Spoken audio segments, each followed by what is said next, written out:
Welcome to the final episode of MSD's March Animal Health Series. I'm here this evening in Tipperary with farmer John Bourke and vet Dennis Howard from Munster Bovine. Well, John, tell us a bit about the farmer hand standing on here today. The farm here on today is called Raccoonican Dairy. We're a farm partnership between myself and my brother, Jimmy Bourke. We milk 380 cows, predominantly crossbred cows, changing back to Holstein bred cows now. We're in a partnership since 2009. Last year's breeding season went very well. We used SenseHub. We selected a program. We went with all sex semen on the higher EBI cows, and from first lactation to third lactation. And we got conception rates of 65 to 70% in them and got on very well. Great. And chatting about, I suppose, conception rates, Dennis, what are the kind of key performance indicators in your view that we need to be hitting? Yeah, so to achieve that anyway is exceptional, Yeah, John. That's the first thing. So that's really good. I suppose, like the Bourkes here, they're a typical spring calving herd, so they want compact spring calving, and I suppose long days at grass, then a long lactation at grass. And to achieve that, you want a high 6-week calving rate, which they're achieving. They're getting over 60% 6-week calving. And I suppose if you break it down, that 6-week calving, what you're trying to do really is get 70% of the current milking herd in calf in the first 6 weeks. And then if you get all your heifers, you're running at around 20% replacement rate. So if you get all your heifers then calving in the first 6 weeks, you actually get to achieve that 90% 6-week calving. Yeah, super. It sounds like you're doing all the right things, John. We put a lot of effort into the breeding season. We before the breeding starts, we go through our cows. We select out our average EBI is 200 EBI here, and we select out the higher. Anything over that gets in first to fourth lactation or third lactation. They get a sex semen straw in the first 3 weeks until we have our allocation used up. But it was very unusual this year to be getting beef straws, beef calves from the start. Yeah, change. Yeah, big change. Yeah. And when will you start your breeding season there, John? We'll start on the 25th of April, let's say, this year again. Okay, so you have a while to go yet. Yeah. Just about done calving, says you. Yeah, we're just 82% in 6 weeks calved. Great. So very happy.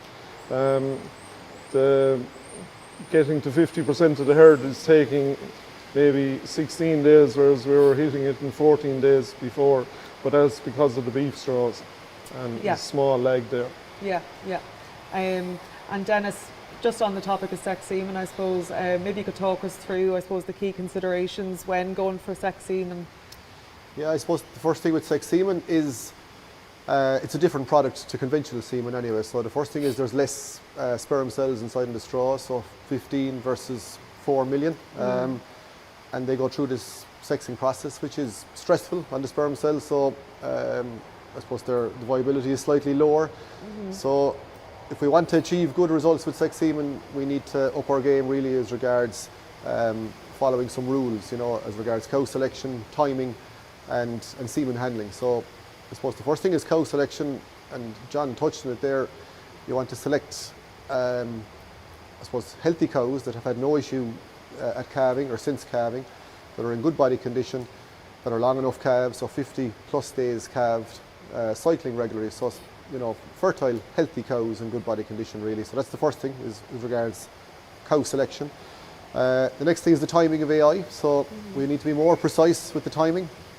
And the rule there is, they need to be gone off heat really. So no fresh cows really. So kind of 10 to 20 hours after the start of standing heat. And obviously the technology helps with that. And the third thing then is the semen handling. So more care required with thawing out the straws, thawing out less straws that they're getting into the cow quicker. So they're the three big things really: the cow selection, the semen handling, and the timing. Okay. How did you fare with all that, John?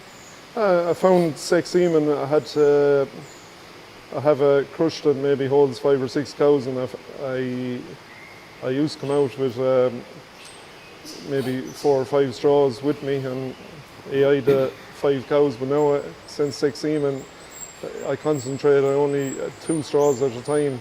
And if I think a cow is going to be, if there's any issues with a cow, it'll be 1 straw at a time. And you have to be very careful. And as Dennis hit on, there's a lot of protocols that have to be in the handling and the time. And Sense-Up is very good.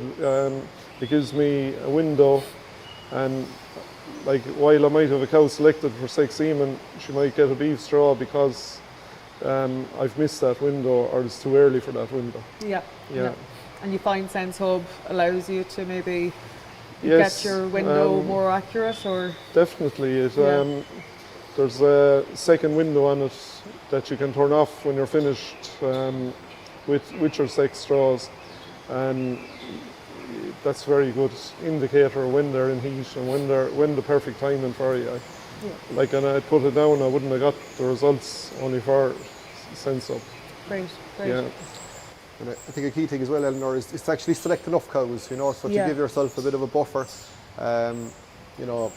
especially if there's once a day. So if you have 50 sex straws to use, maybe not to just hold yourself to 50 cows, to select 70, 80 cows even, so that if that to give yourself a bit of leeway as regards the timing. Big time. So I suppose going on from that, have you historically used any synchronization protocols here, John, or have you had the need to since you've put in Sense-Hub? With my heifers, we've a large amount of heifers here, maybe over 100 heifers every year, and we used to do synchronization programs, and a couple of years ago we pulled back from that because we found that everybody was under pressure the day they were AIing them, and especially with 6 semen and things like that, we found that we weren't happy with it. So we have collars put in our maiden heifers, and we have a trailer with a solar panel now following the heifers around, and every morning and evening the heifers are picked out of that on their window, and they're either given a 6 straw depending on their EBI, or they're given a beef straw, an Angus straw mainly. Okay. But with the cows, we've never done synchronization programs. We just with the Sense-Hub, we look at on maybe the 20th of April, we look at who hasn't come bulling and who should be, and the Sense-Hub gives us a window and gives us and the numbers of the cows that aren't, and we get them scanned for that. Yeah. And we find that very beneficial. Okay.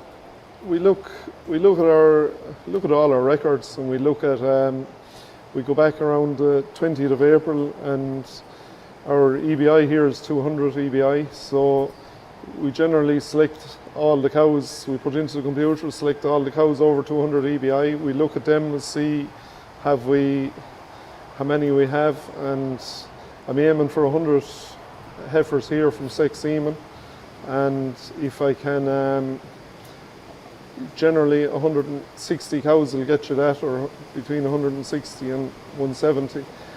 We'd select them cows.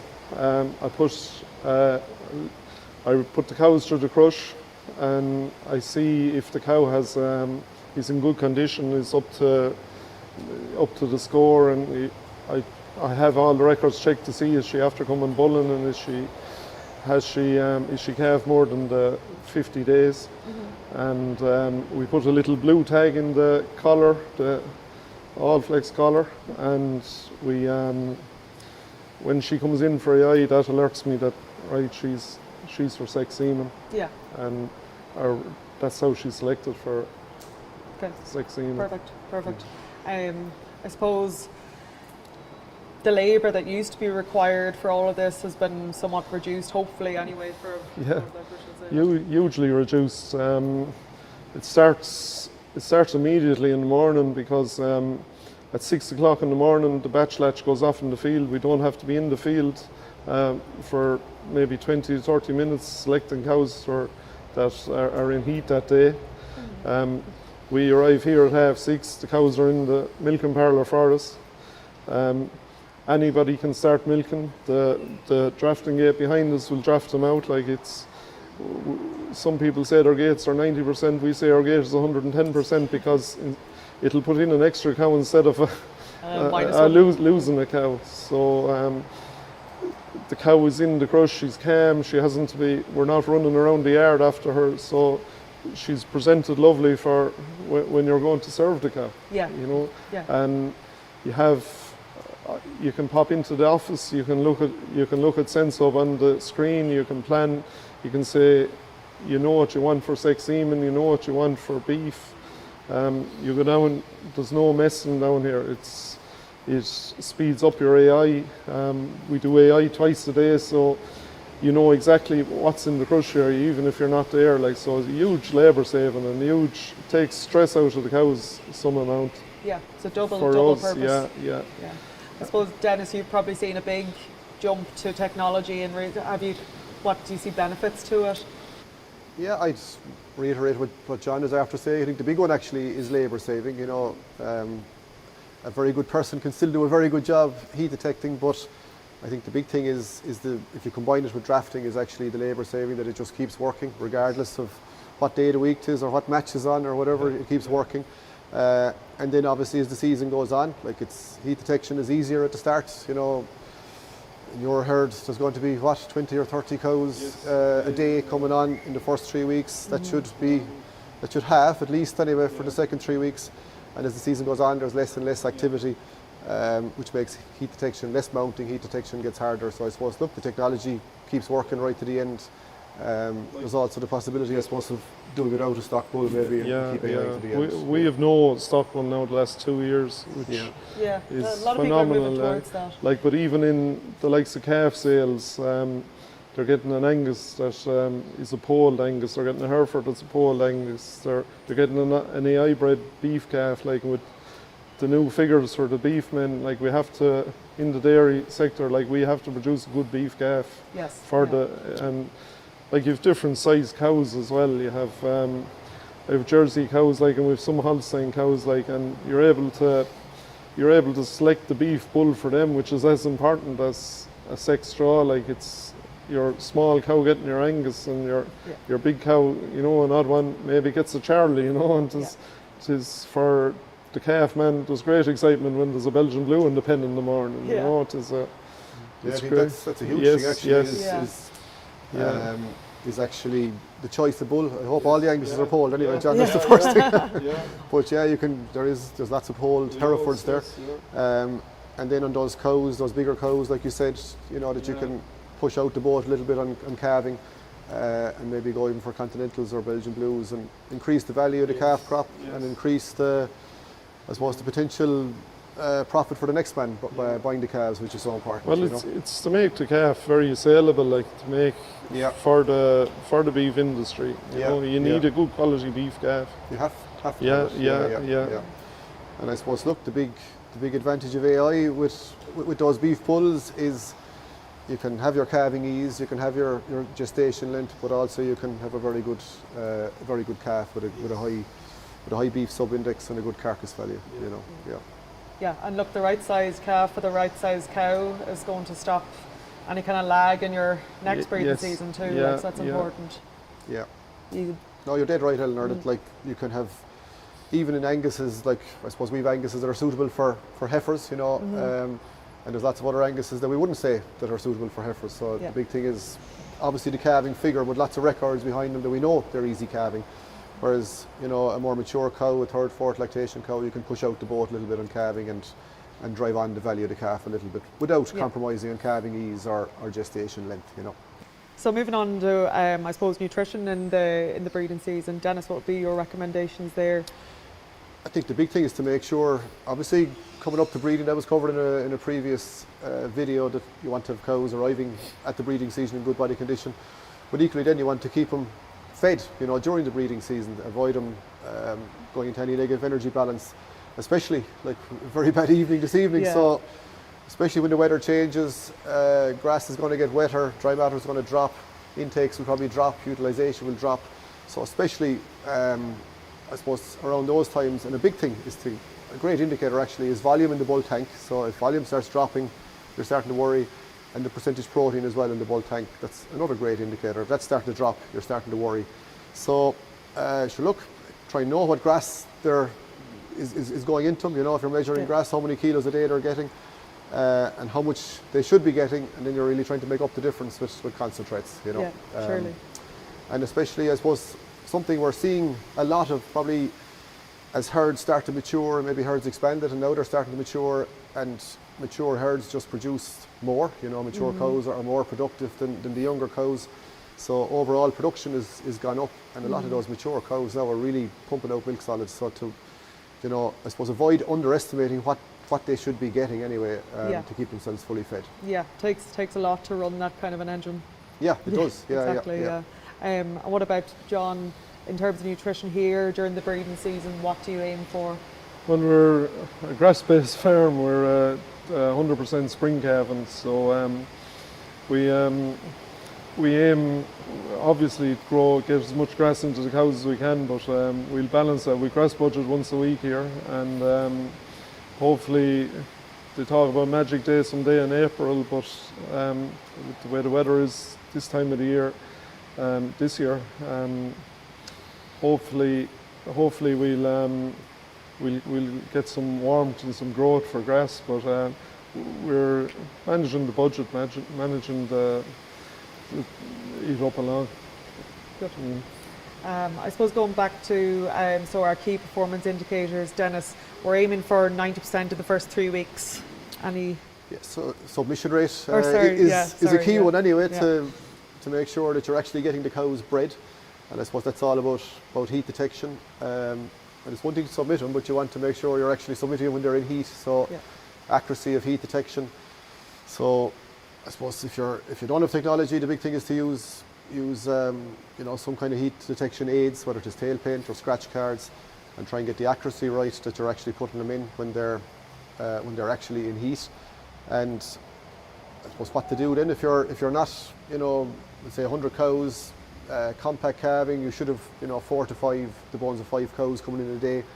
If they're not coming in, what do you do? So I suppose there's 2 possibilities. They're either not coming into heat for whatever reason, maybe it is nutrition, John, like we were talking about, or the other reason is maybe you're missing them, that you're actually not picking them up, whether it is your heat detection aids aren't working or you're not observing often enough. So I suppose the big thing is to investigate at that stage. If you're not hitting your targets as regards submission rate, to investigate. So is it your heat detection or is it something else? You know. So that's when you might get your vet in to do a bit of scanning or examination. Absolutely, yeah. So that's the time to get your vet in and actually investigate. Like some of those cows that you haven't picked up after a week, or certainly after the end of the first 3 weeks, to go through your list of cows calved 35 days, not bred, to actually get them examined, get them scanned, see is there a reason behind it. And if there's not, I think even at that stage there's merit to getting those cows treated, maybe putting them on a fixed time AI program, and making sure they're going to be bred in 10 days after it. Yeah, perfect. So a couple of questions into the audience that I just thought we'd finish up on. So one of them is short and sweet. What to do with fat heifers? Fat heifers, or is it if heifers are too fat? Is it, or must be? Yeah. So I suppose you. Well, there has been a general discussion on Twitter about heifers being over-conditioned and not going in calf. Yeah. They always say that it's their best heifers haven't gone in calf. Yeah. The best conditioned heifers, is it? Yes. Yeah. So obviously we spoke about the target weights and having the target weights right for the type of animal, but you want to get there with good growthy heifers rather than fattening them to get to that weight, because fat heifers, they're going to be less fertile and they're probably going to be less productive in their lifetime. They're going to lay down fat in their udder and be less productive. So it's probably to get the nutrition right during the winter, so having the protein right, enough protein rather than too much energy. So that's the concentrate. And then, like, generally they don't fatten out in grass. If they're on good spring grass, they'll do a kilo a day, but it should be a kilo of good growth rather than putting on too much fat, you know. Okay, thank you. So next question here is, how many bulls should you be selecting in your team? So what we'll use you as an example, John. So you're using 160 sex? Yeah, roughly 160 sex straws. I'm a member of the Greenfield group, and I've a couple of top buys in that, or so they say anyway, but they're very good to select bulls, and they go through my figures, and for the 160 we have we select 9 bulls. Super, and so they go through them. A lot of the top bulls are related, so there's a bit of jockeying around with taking them in and taking them out, but for us it's 9 bulls.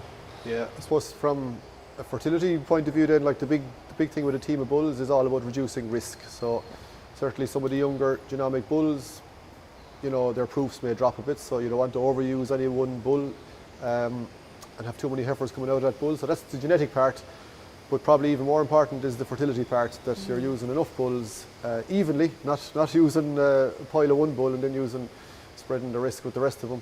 So using a good team of bulls evenly, so that if one bull's conception rate isn't exactly where it should be, that it's not going to have too much of an effect on the herd, you know. Okay. So I would say for your numbers, like you're talking, yeah, you're using loads in 9, but 7, you know, you're probably safe enough with 7, you know. Yeah. Thanks so much to Dennis and John for being here this evening. Great discussion all around. So that concludes the last episode of our MSD Animal Health series at Agriland. If you missed any of the episodes, you can watch them back on Agriland or on our YouTube channel at MSD Animal Health Ireland.